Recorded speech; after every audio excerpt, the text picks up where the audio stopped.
আজও যদি আপনি গুগলে গিয়ে সার্চ দেন, সোশ্যাল সাইট গুগলে গিয়ে সার্চ দেন, গোটা পৃথিবী সর্বপ্রথম শ্রেষ্ঠ মানুষকে এডুকেটেড ভাই বোনেরা, শিক্ষিতা বোন, শিক্ষিত ভাইয়েরা আছে। এটা একটা কলেজ। আমি একটা সাধারণতম জায়গায় লেকচার দিতে আসি, কারণ কলেজে আমি এসেছি। শিক্ষিত ভাই বোনেরা আছে, শিক্ষিতারা আছে। আজও যদি গুগলে গিয়ে সার্চ দেন, জানার নামটা সর্বপ্রথম দেখাবেন, তিনি হলেন হযরত মুহাম্মদ মুস্তাফা সাল্লাল্লাহু আলাইহি ওয়াসাল্লাম। জোরে বলুন সুবহানাল্লাহ। জানার আদর্শ, জানার চরিত্র, জানার আখলাক আল্লাহ পাক এত আলা বানিয়েছে। আল্লাহ পাক যাকে দুনিয়ায় পাঠিয়ে যারা আদর্শকে আলা করে আল্লাহ কালামুল্লাহ শরীফে জিকির করেছেন, ওয়া ইন্নাকা লাআলা খুলুকিল আযীম। হাবিব, আমি আল্লাহ আপনাকে উত্তম চরিত্রওয়ালা করেছি, খুলুকে আযীম বানিয়েছি, সবথেকে আলা চরিত্রওয়ালা করেছি। যারা চরিত্র সার্টিফিকেট আল্লাহ কোরআনে দিয়ে বলেছেন, লাকাদ কানা লাকুম ফি রাসূলিল্লাহি উসওয়াতুন হাসানাহ। আমার হাবিবের আদর্শ হলো উসওয়া হাসানাহ, উত্তম চরিত্র। আল্লাহ পাক এমন একটা গ্রন্থ নাযিল করেছেন, যে গ্রন্থ নাযিলের সর্বপ্রথম আল্লাহ জিকির করেছে যালিকাল কিতাব। এখানে সম্মানীয় প্রিন্সিপাল সাহেব আছে, সম্মানীয় মাস্টাররা আছে, আমার শিক্ষিকা বোনেরা আছে, শিক্ষিত ভাইয়ের আছে, শিক্ষিতা বোনের আছে, এডুকেটেড পার্সনরা আছে। কলেজ আমরা যখন দুনিয়ায় কোন লেখকের বই পুস্তক আমরা পড়ি, তার বইয়ের প্রথমে বা শেষের দিকে আমরা একটা অংশ দেখতে পাই। এই পুস্তকের মধ্যে কিছু ভুল হলে, ভুল ত্রুটি মার্জনীয় বা কিছু ভুল হলে আমরা আগামী সংস্কারের মধ্যে সেটা সংস্কার করবো। বা এমনও দেখি প্রথম সংস্কার এত তারিখ, দ্বিতীয় সংস্কার তৃতীয় সংস্কার এত তারিখ, এগুলি দেখতে পাই। কিন্তু কোরআন শরীফ আল্লাহ পাক এই বাক্যটাই রাখেন না। আল্লাহ পাক কোরআন শরীফ নাযিল করে বলেছে যালিকাল কিতাব লা রাইবা ফি হুদাল লিল মুত্তাকিন। আল্লাহ পাক বলেছেন এই কিতাবের মধ্যে লা রাইবা ফি, ভুল তো দূরের কথা, আল্লাহ বলে লা রাইবা ফি, সন্দেহ বড় কিছু নয়, হুদাল লিল মুত্তাকিন, মুত্তাকিনদের জন্য আল্লাহ কোরআনটাকে হেদায়েত করেছেন। যদি বলুন না সুবহানাল্লাহ। সেই কোরআন শরীফ আল্লাহ পাক 23টা বছর ধরে হযরত জিবরাইল আলাইহিস সালামকে পাঠিয়ে আমাদের নবীর উপরে 24,000 বার জিবরাইল আলাইহিস সালামকে আল্লাহ পাঠিয়ে কালামুল্লাহ শরীফ আল্লাহ নবী পাকের উপর নাযিল করেছে। আল্লাহ পাক আমাদের কাছে এমন একটা বাণী দিয়েছেন, আল্লাহ পাক আমাদের কাছে এমন একটা গ্রন্থ দিয়েছেন, আল্লাহ পাক আমাদের কাছে এমন একটা কিতাব দিয়েছে। এটা হলো কিতাবুল্লাহ, কালামুল্লাহ। যে কিতাবটা আল্লাহ যেই রাত্রিতে নাযিল করেছে, সেই রাতকে আল্লাহ পাক 1000 মাসের রাতের থেকে সম্মানীয় বানিয়ে দিয়েছে। আল্লাহ পাক কোরআন শরীফে জিকির করেছেন শাহরুর রমাদান আল্লাযী উনজিলা ফীহিল কুরআন। আরবিতে মাসকে বলা হয় শাহরুন, মানে মাস। শাহরুর রমাদান, রমাদান মাস, যেটাকে আমরা রোজার সময় বলি, এই রোজার মাস। আল্লাহ বলে শাহরুর রমাদান, রমাদান মাস, আল্লাযী উনজিলা ফীহিল কুরআন, যে মাসে আল্লাহ তিনি তার কালামুল্লাহ শরীফকে নাযিল করেছেন। আল্লাহ পাক রমাদান তো এক মাস, রমাদান তো এক মাস। আল্লাহ কোরআন শরীফকে কবে নাযিল করলেন? এক মাসের মধ্যে। ওটা আল্লাহ পাক কোরআন শরীফে 30 পারা সূরা কদর আমাদের জিকির করলেন, ইন্না আনজালনাহু ফি লাইলাতুল কদর, ইন্না নিশ্চয় আনজালনাহু ফি লাইলাতুল কদর, নিশ্চয় আমি আল্লাহ পাক ইহাকে মানে কোরআন শরীফকে কদরের রাতে নাযিল করেছি। বলুন সুবহানাল্লাহ। ওমা আদরাকা মা লাইলাতুল কদর। আপনি কি লাইলাতুল কদরটা জানেন? লাইলাতুল কদরটা কি আপনি কি জানেন? আল্লাহ পাক তিনি আবার বলছেন লাইলাতুল কদরি খায়রুম মিন আলফি শাহর। আমি আল্লাহ লাইলাতুল কদরের রাতকে 1000 মাসের থেকে আমি আল্লাহ সম্মানীয় বানিয়ে দিয়েছি। কেন? ওই রাত্রিতে আল্লাহ কোরআন দিয়েছে, ওই রাত্রিতে আল্লাহ কোরআন দিয়েছে। আর আমরা আজকে চতুর্দিকে দেখতে পাই সোশ্যাল সাইটে যখন ভিডিও গুলো দিতে বলতে আমাদের বড় কষ্ট হয়। আমরা আশা করি না যে অন্য সম্প্রদায় ধর্মগ্রন্থের সাথে এরকম বাজে ব্যবহার করো, এটা আমরা আশা করি না, এটা আশা করতেও পারি না। এটা মানুষ হিসাবে এটা আশা করাটা উচিত না। সমস্ত সম্প্রদায়ের মানুষ এখানে আছে, আমি চাই না যে আমার একটা শব্দ দ্বারা অন্য সম্প্রদায়ের মানুষ কষ্ট পেয়ে যায়, কারণ এটা আমার ইসলামের আদর্শ না। ইসলাম শিক্ষিতে ভালোবাসা, ইসলাম শিক্ষিতে ভ্রাতৃত্ব, ইসলাম শিক্ষিতে মেলবন্ধন, ইসলাম শিক্ষিতে মানুষকে কাছের করে নেওয়া। আমি চাই না আমার শব্দ দ্বারা অন্যজন কষ্ট পায়। আমার ইসলাম আমাকে বলেছে অন্যের দেবদেবী, অন্যের দেবদেবী, অন্যের ধর্মকে তুমি গালি দিও না। ভুলবশত সেও তোমার আল্লাহকে গালি দেবে। আমার ইসলাম আমাকে নিষেধ করে, সেরকম আমিও অন্যের কাছে আশা করতে পারি যে আপনি আমার ধর্ম গ্রহণ করবো, আমার ধর্মকে বাজে কথা বলবেন না, এটা আমার আশা। আজকে দেখতে পাই সোশ্যাল সাইটে যে কোরআন শরীফকে জ্বালিয়ে দেওয়া হচ্ছে, কোরআন শরীফকে পড়িয়ে দেওয়া হচ্ছে, কোরআন শরীফকে ছিঁড়ে দেওয়া হচ্ছে, কোরআন শরীফকে পায়ের সঙ্গে মেলানো হচ্ছে। এটা আমাদের অন্তরে কষ্ট দেয়, কিন্তু এখান থেকে আমরা বুঝতে পারি যেই ব্যক্তিটা করছে সেই ব্যক্তির চিন্তাটা কত জঘন্য।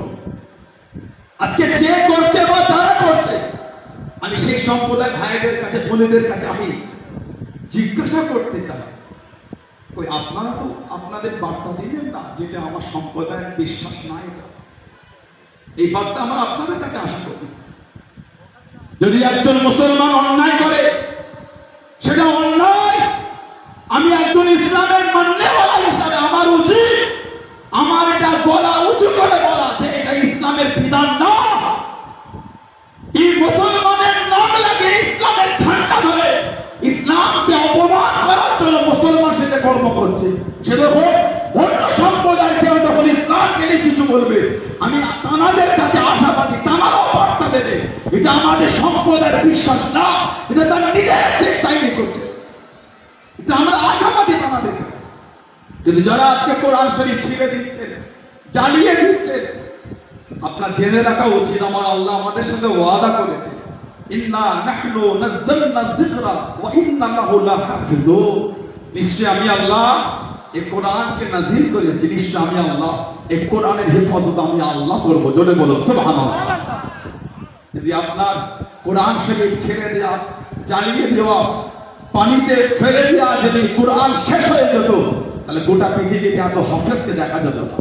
আল্লাহ কোটি কোটি হাফেজের অন্তরে তার কালামুল্লাহ শরীফকে আল্লাহ পাক জব্দ করে রেখে দিয়েছেন। জোরে বলো সুবহানাল্লাহ।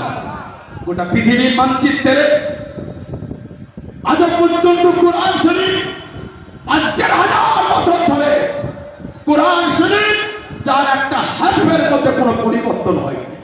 এটা আল্লাহর ওয়াদা, ইন্না নাহনু নাযালনা যিকরা ওয়া ইন্না লাহু লাহাফিজুন।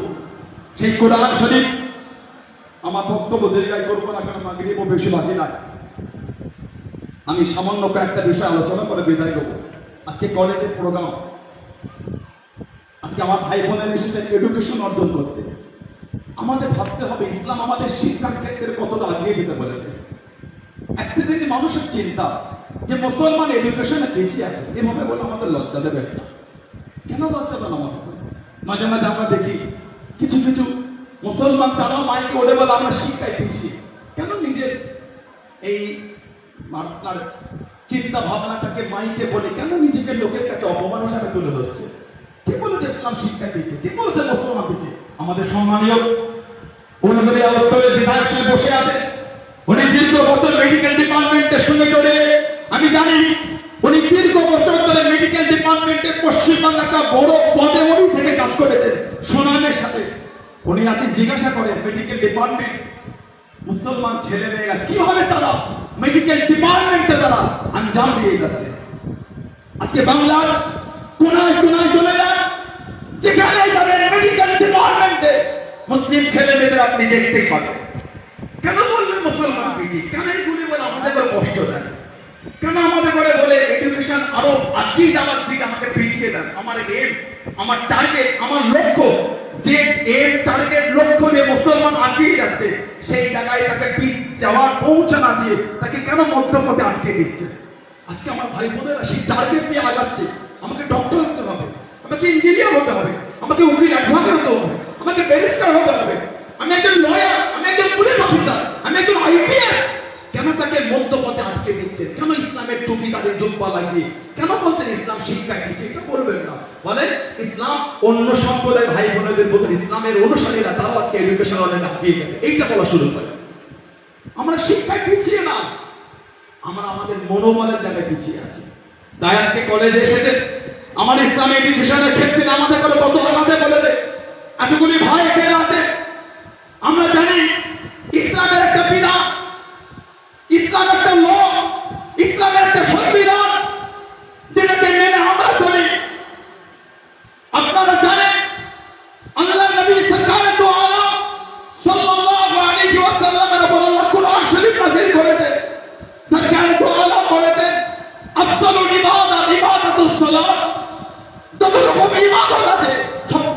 আসল ইবাদতটা হচ্ছে নামাজ।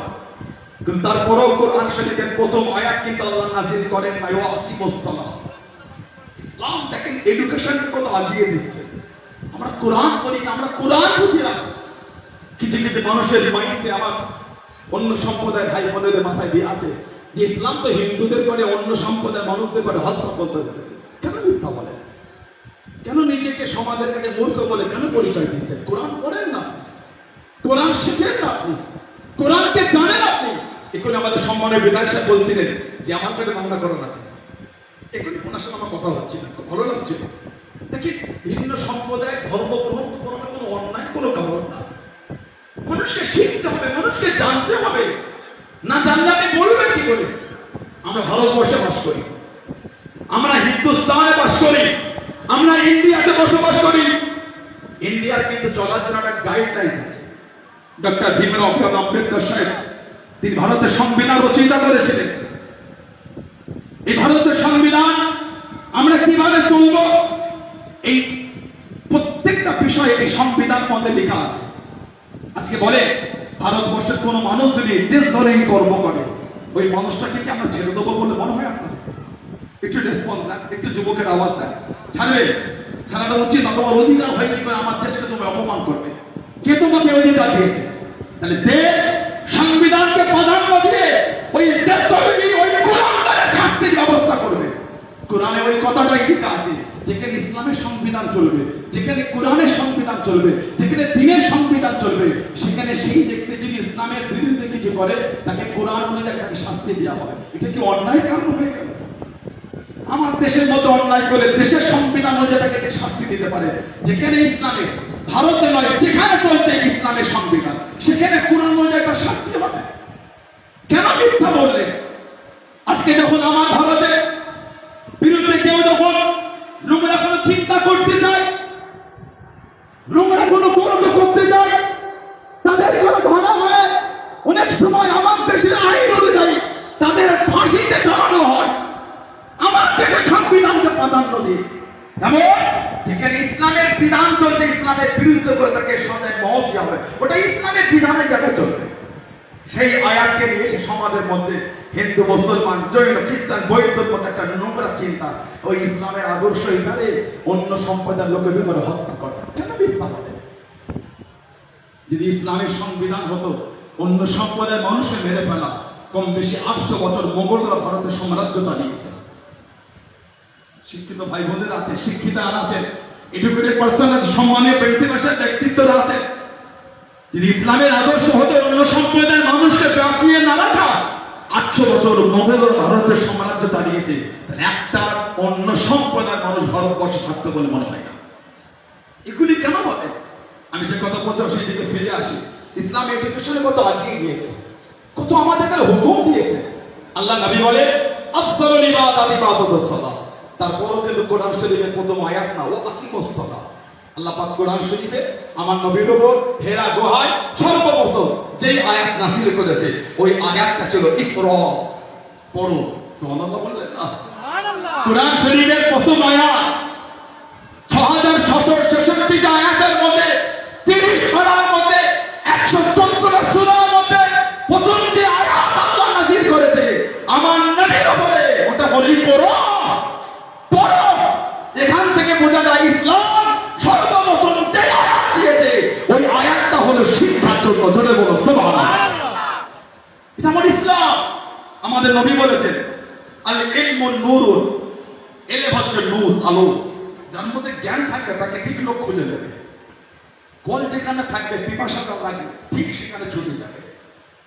কলকে ওই পিপাসিত ব্যক্তির কাছে আগিয়ে আসতে হবে না, সে ঠিক নিজেই চলে যাবে। ইসলাম আমার নবী বলে আল ইলমু নূরুন, এলেম হলো আলো। আমার নবী আরো বলে তালাবুল ইলমি ফরিদাতুন আলা কুল্লি মুসলিম, প্রত্যেক মুসলমান ছেলে এবং মেয়ে উভয়কে এলেম শিখাটা হচ্ছে ফরজ।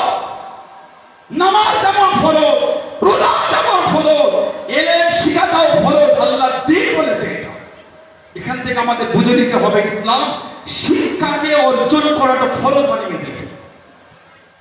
সেই ইসলামের নবী, সেই দ্বীনের নবী তানাকে কেন্দ্র করে আজকে আমাদের এই সুন্দর মাহফিল করে তুলেছে।